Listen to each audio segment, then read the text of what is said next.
Good morning, everyone. Welcome to today's special workshop and masterclass on IEC-IEEE Smart Energy Standardization Coordination Workshop. This is in collaboration with BIS, ISGF, IEC, and IEEE. We had some standardization issue for, so it got delayed. I beg my pardon for that. So now I'll introduce Mr. Richard Somberg, who will be doing the inaugural address for the session, and then Mr. Phil Bitcher.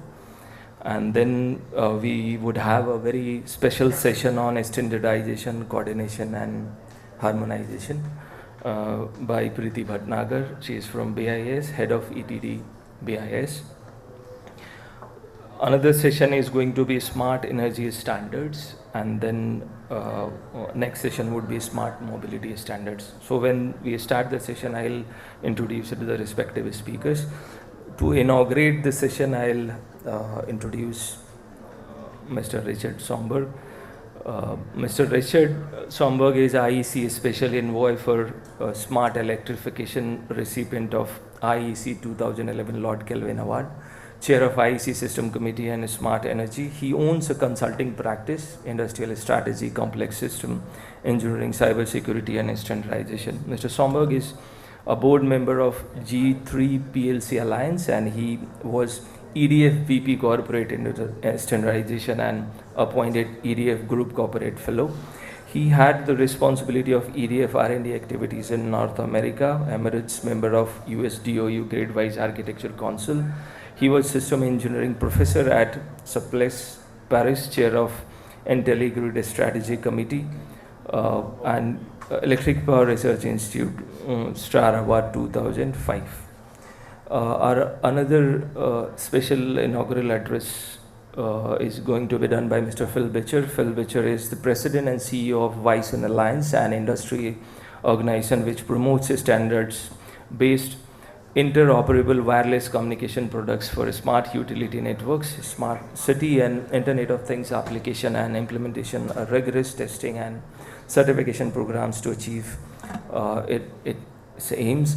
He was chairman of IEEE 802.15 TG4G and TG4U and TG4V, wireless standardization for smart utility network for use globally, Vice Chairman of IEEE 802.15, Vice Chairman of Wyson Alliance Smart Grid Task Group, Chairman of Open SG Edge Conformity Task Group, contributing editor of IEEE 802.15.4 2006, and he held positions in US Smart Grid Interoperability Panel, Test and Certification Committee, Telecom Industry Association, and Bluetooth SIG. He is a graduate from University of Sussex with a degree in electrical engineering and holds a patent in communication and networking technology.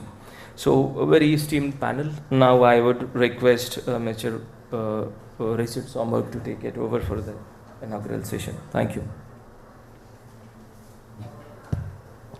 Thank you very much for this kind introduction, and it's a great honor being here, being invited to actually be part of this very interesting and quite unique panel to discuss status update of standardization in the world from two major standard development organizations, which are the IEC and IEEE.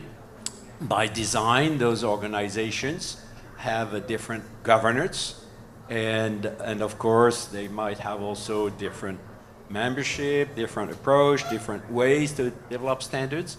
But fortunately, the industry benefits from incredible publications that can really enable really the miracles that everybody is nowadays looking for. And I would like to take just a quick glance at India and the potential of India regarding regarding energy, regarding smart electrification. Because of course, the energy demand is not a breaking news. It's climbing steeply, and the greenhouse gas emissions must be curbed, as the effects of climate change are very obviously impacting our everyday lives. But it's not just about energy, and it's interesting to talk with people in India, to travel, visit, to see people, the real people living in such an incredible country, you see. So it's not just about energy, it's also the long-term sustainability of water, of air quality. Hey, air quality. Because of course health is depending on that. The food. And this is really raising very high the bar, while the customers and the citizens have growing expectations, you see, of resiliency, lower cost, and new services, cyber-secured, of course, respecting privacy, and of course also, I'm sure people might be willing to monetize their data, but they would like to have a share of that monetizing. The monetizing should not benefit only to the big internet players. And India has really major cards in hand. And I'd like to use a couple of minutes to go through that, because I think this is really setting the stage of the discussion we will have about status update on standardizations.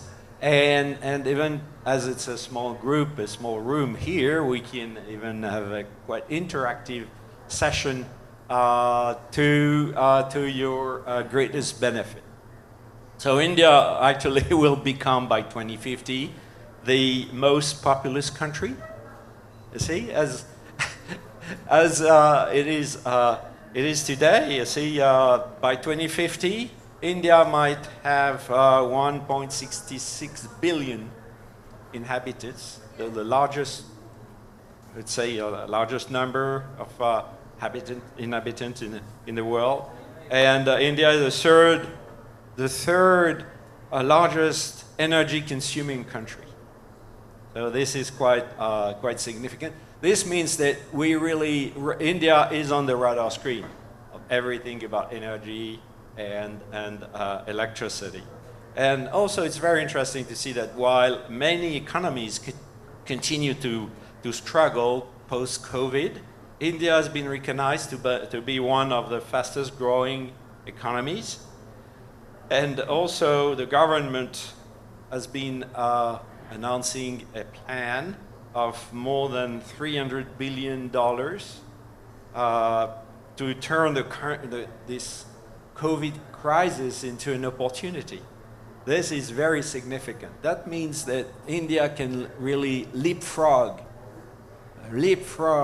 in many areas. And I guess this is giving the capability to India to really do the incredible things that all the countries and even the so-called developed countries are dreaming of, but they have heavy legacy.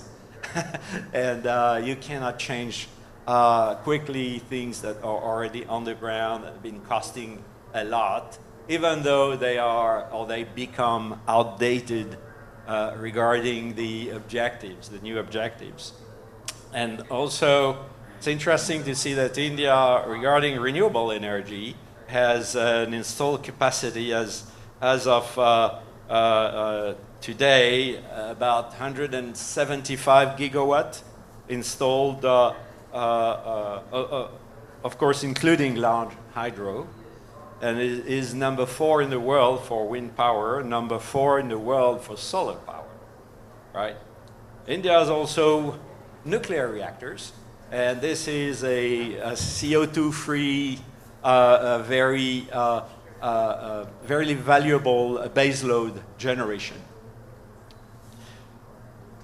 What's interesting also is the massive $30 billion investment in power grids that has been announced to enable connecting mega solar parks and wind power zones with the national grid. And this is really fantastic enabling infrastructure that is, of course, much needed everywhere in the world, but this plan is also, so the purpose is actually to integrate 500 gigawatt of renewables. And we are 175 gigawatt today. So it's very interesting because this shows a real global thinking of the decision makers in India, where they see the growth. They know that there is a bottleneck, that if they don't do something on the infrastructure, actually, they're gonna be stopped very quickly. So they quickly upscale all the grid capabilities to make sure that they will be able to keep on adding those renewable resources. And on top of that, of course, when you say renewable resources, immediately you think about intermittent generation, where this is interesting to, from day one, include in the project storage, electrical storage, and actually the plan is including 50 gigawatt of electrical storage by 2030. So 2030 is tomorrow. 2030 is just around the corner.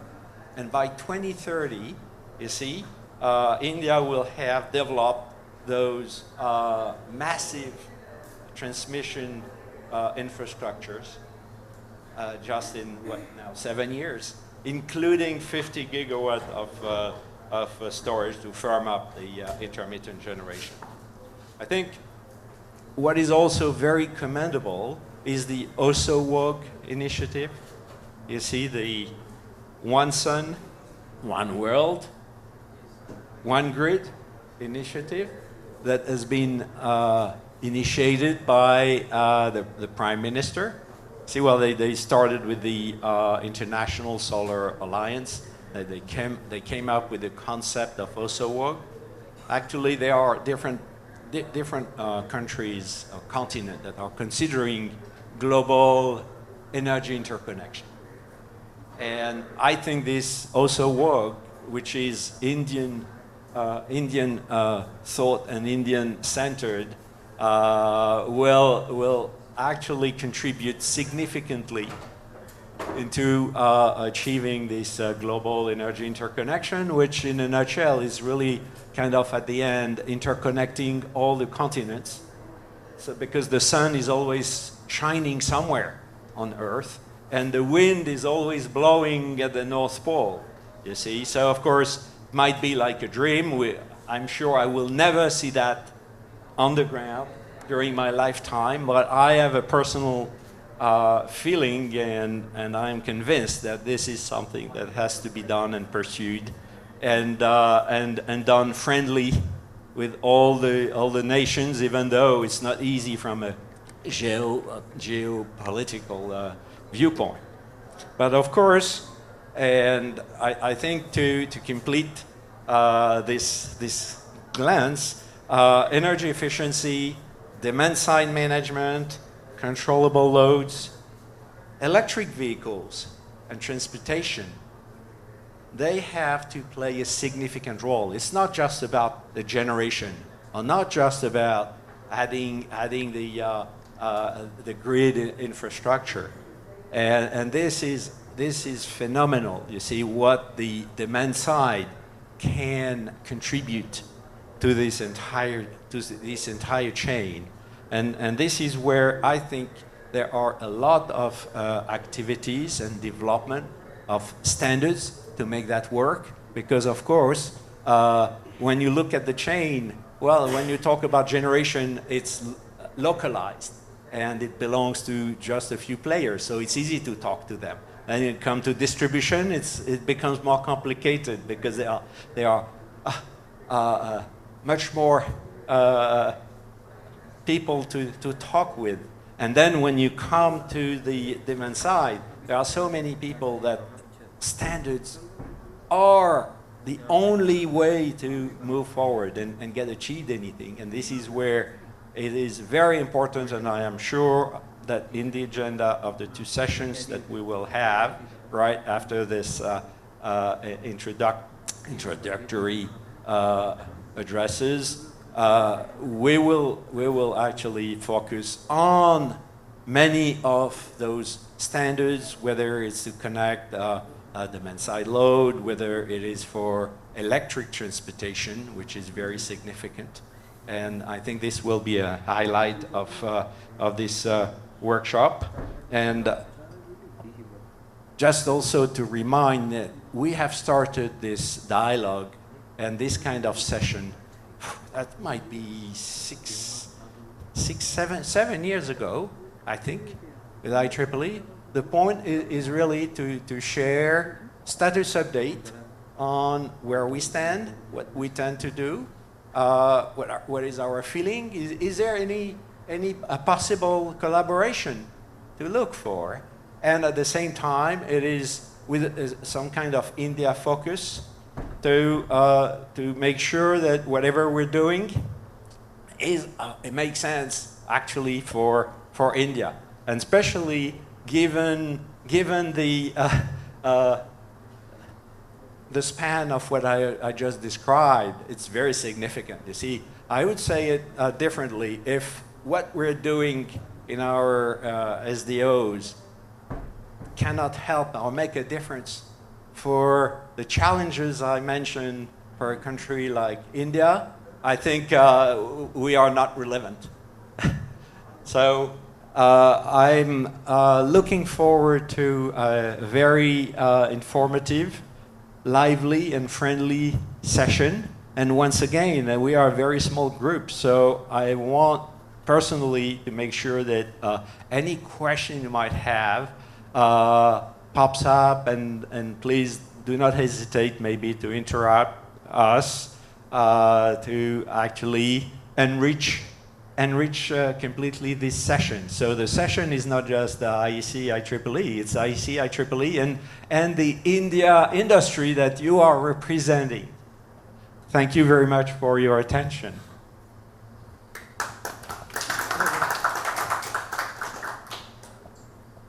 So, difficult to follow, Richard. I'd like to pick up on a couple of points that Richard made, particularly if we're looking at international connectivity of the grid, which I also share that it's not going to happen in my lifetime. But a stepping stone to achieving that is through international standards. And particularly as the grid grows more complex, the communication standards required become more complex, and also the necessity for using international interoperable standards becomes really important. And I think we've seen that in domestic environment and maybe in the commercial environment through communication standards such as Wi-Fi and fiber, etc. And I think that's coming to fruition in the energy standards as well. And that happens through international standards bodies such as IEEE and IEC. I think one other thing I'd like to pick up is that India is a very large country with its own special requirements, but using international standards opens up an international space for Indian companies to sell their products outside of India as well. So I think it becomes a commercial advantage. And gaining the knowledge and the skills of the large-scale solar deployments, and as you mentioned, wind generation and connectivity, that gains an expertise which is there for a global market. So those are just 2 observations. And once again, thank you for this invitation to be here. Thank you.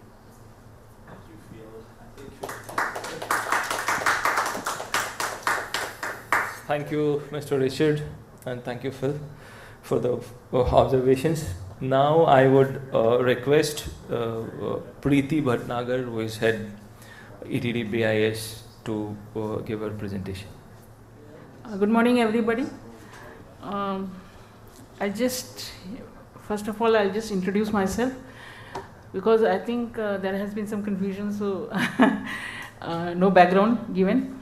I am Priti Bhatnagar. I am from Bureau of Indian Standards, and as you all know, Bureau of Indian Standards is a national standards body of India, and it is involved in the standardization work and conformity assessment. So today I'll just give little information on Indian standards versus the international standards, how we harmonize with the international standards, whether it is IEC, ISO or IEEE. So a little bit about that I'll be speaking. So I'll start with my presentation. Basically, I have been working with Bureau of Indian Standards for past almost 33 years. I'm an electrical engineer, and presently I am heading the electrotechnical department of the Bureau, which deals with standardization in the field of electrotechnology. All the aspects of electrotechnology is taken care of by my department. So to begin with my presentation, a little background about my organization.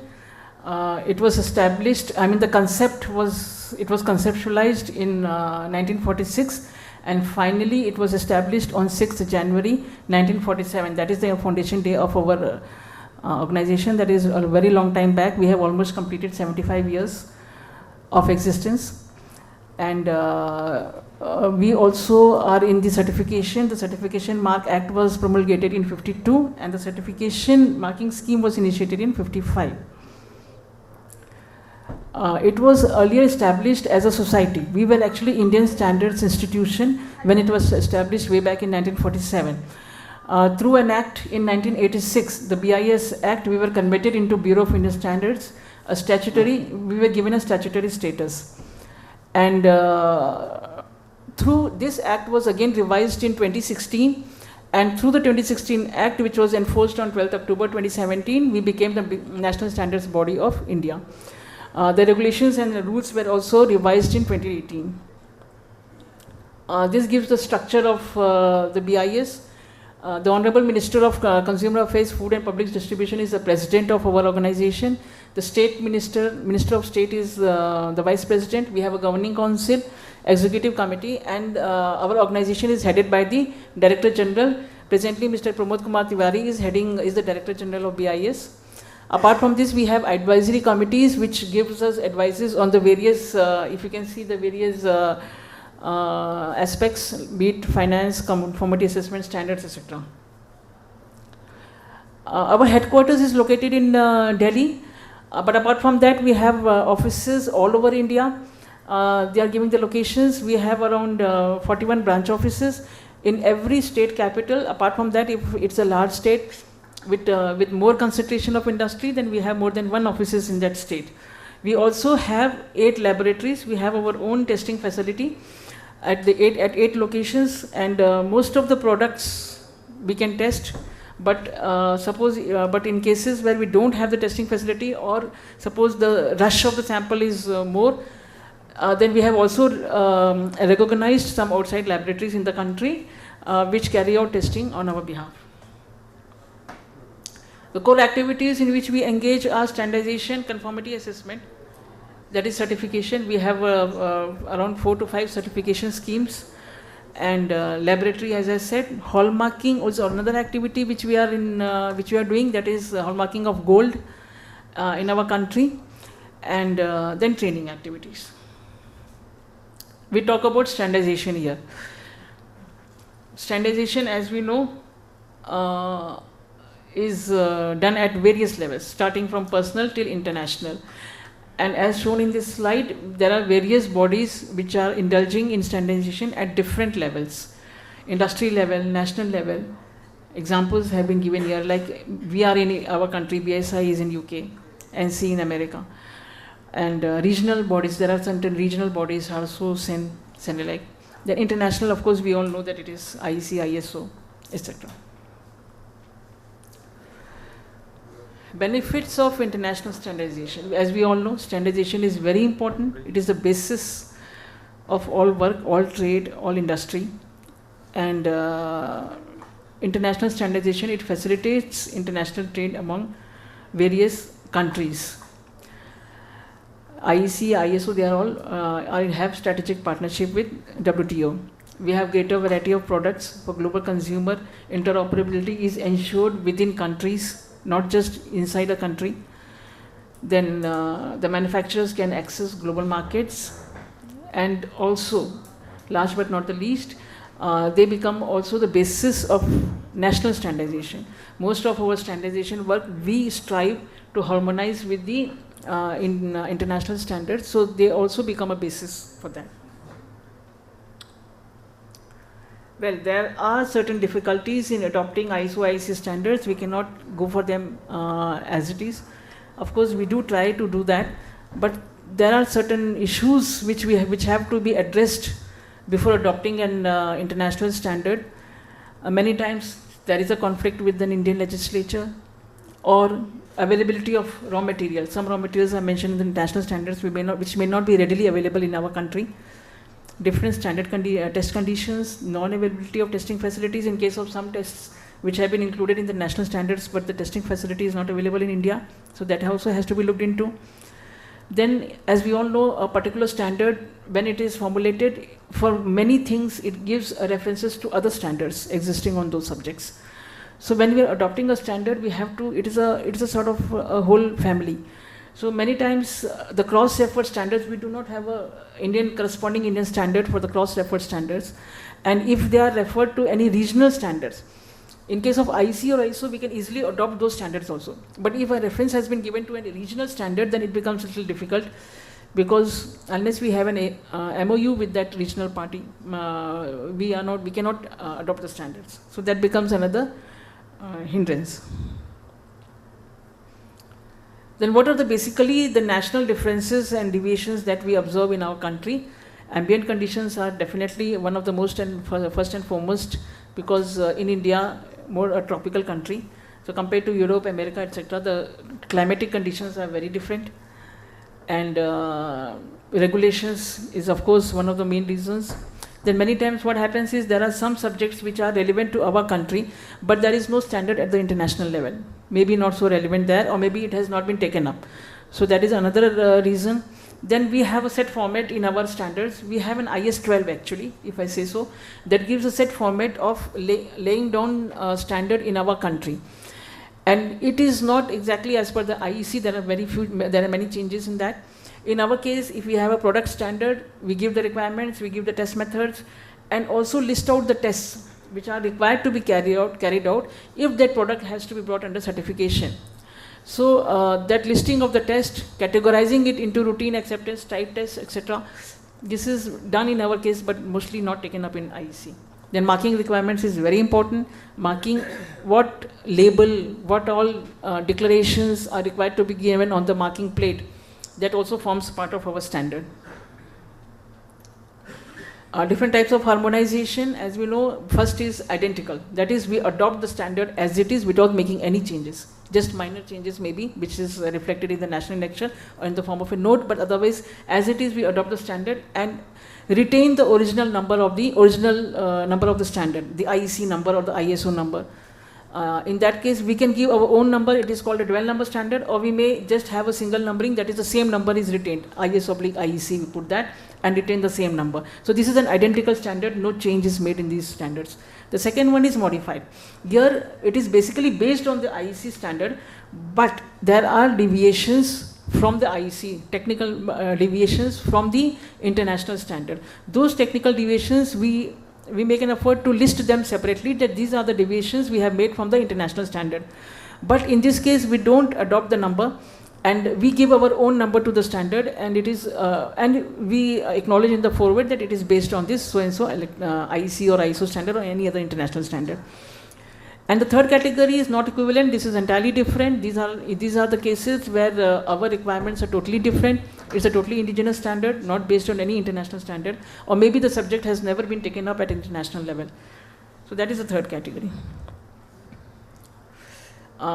This is the international standardization scenario, and our country, ISO, IEC, we represent, BIS represents, my organization, Bureau of Indian Standards represents India at ISO, IEC and IEEE level. We are in ISO and IEC, we are members on their governing bodies also and technical committees also. I'll touch upon that a little bit in later on. And IEEE, we have an MOU. In case of ITU, Department of Telecommunication is the nodal agency body which interacts with them. In case of ISO, IC and IEEE, these are the bodies which are the governing, like in case of ISO, we have the Central Secretariat, Central Office in IEC. They facilitate participation, standardization, and provide a platform for all the experts to interact and arrive upon a consensus. In case of IEEE, we have SCA, SCB. And India represents in their country through ISO, in the countries through ISO, IC, and we help manage the technical committees. We are part of the technical committees. Then we have the lowest level, the experts who indulge in writing the standards. So representation of BIS at various levels, as I said, in governing bodies, we are a member. Like ISO Council, BIS represents through representatives. Even in technical committees, all the technical committees at ISO or IC level, we have a mirror national committee. Corresponding to that international committee where we take up standardization with respect to that subject. And policy development committees like DEVCO, which deals with the issues relating to developing countries. COPOLCO, which deals with consumer issues. We are also a part of this through our nodal departments in BIS. This is where India is holding a key position at the international level. As we all know today, IC Vice President and IC Assembly Chair, both are from India. It is from our country, and we are also member of SMB and SMB since 2015. We are member in SMB. In case of ISO, we are the founder members and also member of TMB and ISO Council. IEEE, we are a part of their GEPS program. I am a member in that in GEPS. And various regional bodies like SARSO, PAS. India is a member in all of these committees. BIS represents India in all these committees. In case of SARSO, we are also chair of the Technical Management Board and Board for Conformity Assessment. This is the position, it reflects the extent of involvement of India at the international level. In case of ISO, we have P membership, that is participating membership in 502 committees. In 180 committees, we are observer members. We are holding 11 secretariats and 828 convenerships. In IEC, it is 120 P memberships, 53 O. We don't have secretariat at present in any of the IEC committees, but we have 12 convenerships. Below is we have given a listing of the committees in ISO where we are holding secretarial positions. Some of the IEC projects which was led by India, recently a standard has been published, IEC 63318 on SLES-ELV DC systems, extra low voltage DC systems. This was a proposal given by India. And India was also the convener of the system working group on this committee. And we had brought out this standard. It has been recently published. It was a project which was led by India. And it is a very, in fact, in case of India also, this is a very relevant subject because as we all know, India is a big country. And there are many areas remotely located where the grid does not reach. We are not unable to reach electricity on those areas. So this extra low voltage DC systems helps us to reach out to these people, bring electricity to these people. So it is a very relevant project as far as India is concerned. Then there is another one, life extension guidelines. This is currently in progress, under preparation. So we follow a system of giving ballots, like all those documents which come to our to India for comments or voting. We have the mirror committee. As I said, the documents are circulated in the mirror committee. This is giving basically the picture, and a viewpoint is formed. Either the comments or the voting, type of voting, it is all compiled and then forwarded to the IEC or ISO as India point. We also follow a set procedure for floating any NWIP. It is first discussed in our committee, all the spade work, research work, this is all compiled in the form of a working draft and justification prepared, and then the idea is floated to the international organization. If I talk, that was basically IEC-ISO I was talking about. Now we're coming to IEEE. We have an MOU with IEEE since 2015. Under this MOU, it basically facilitates adoption of IEEE standards as Indian standards, and also it encourages cooperation between BIS and IEEE for standard developments in many new and emerging areas. So quite a few IEEE standards have been adopted by ETD and LITD as well, our electronics department. And currently one of the standards is under active discussion for adoption in our ETD 46 committee. We are, as I said, a part of GEPS program, which helps interaction with the government bodies, exchange of views, IEEE's views to the government bodies and the regulations and the viewpoint of our government is exchanged with the IEEE. This is just a short little bit picture of our involvement in the regional standards body. It is also past various bodies in which India is a part, which looks after standardization in the at the regional level. Just a little bit about BIS, how we go about standardization. We have 15 technical committees with division councils which look after the standardization in different fields of technology. Like I said, chemical, civil engineering, electronics, so on and so forth. I am a part of the electrotechnical department, which deals with the standardization in the field of electrotechnology. Starting from transmission, starting from generation, transmission, distribution, all the aspects as well as the new emerging areas in this field is taken care of by our department. We have a committee, ETD 13, which deals with smart energy meters, and we have brought out quite a few standards in this direction. They are harmonized with the IEC also. We have a standard on IS 16444 part 1 and 2, which deals with smart meters. And also we have a committee, ETD 51, which deals with the charging infrastructure for EVs, electric vehicles, which is nowadays become a very emerging issue, hot topic. So charging infrastructure, we take care of the charging infrastructure part. The EV part is taken care of by our transport engineering department. So we have brought out quite a few standards, around 19, and they are more or less, they are more indigenous standards, though some support and has been taken from IEC. We have adopted a few standards and we have made some standards at our own level. And we have also taken a project for swapping of batteries in case of EVs. It is still emerging. We have brought out some documents. There are some issues which have to be sorted out before we can bring out the standards. There are no standard at international level as of today on swapping. Our technical committees, they consist of all the stakeholders, as has been listed here. Everybody is a part of the committee and we have a consensus approach. This is just a procedure, how we go about formulation of a standard. Starts with NWIP, then a preliminary draft circulated to the members. Once it is, the members okay it, the technical committee members, it goes out into wide circulation for a certain time. Any comments received, discussed in the committee, and the drafts are finalized for printing. So these are the actually acts which enable us to participate in the international level. The BIS Act, then the INSS, which was floated by the Ministry of Commerce and Industry, and the Standard Action Plan, which gives us the push for participating in the international level.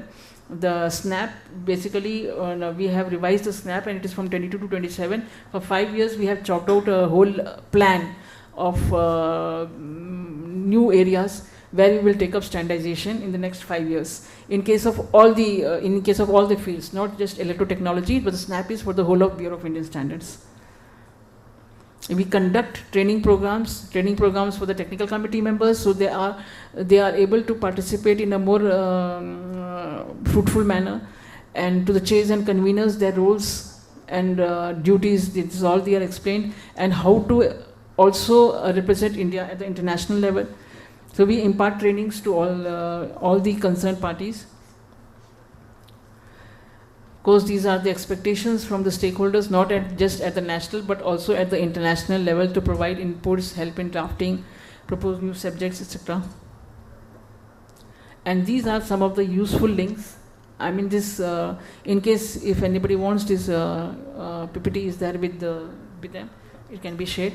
So these are some of the useful links which can be used to look into the activities of Bureau of Indian Standards. Thank you so much.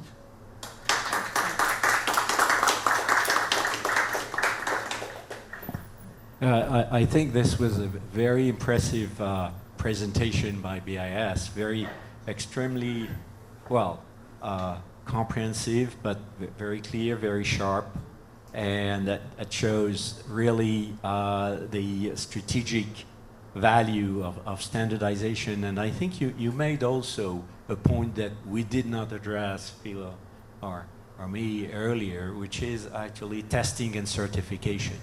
Because having standards is great, but if you cannot prove that they've been applied properly, then they are of no use. And this is absolutely critical. Thank you so much, Preeti.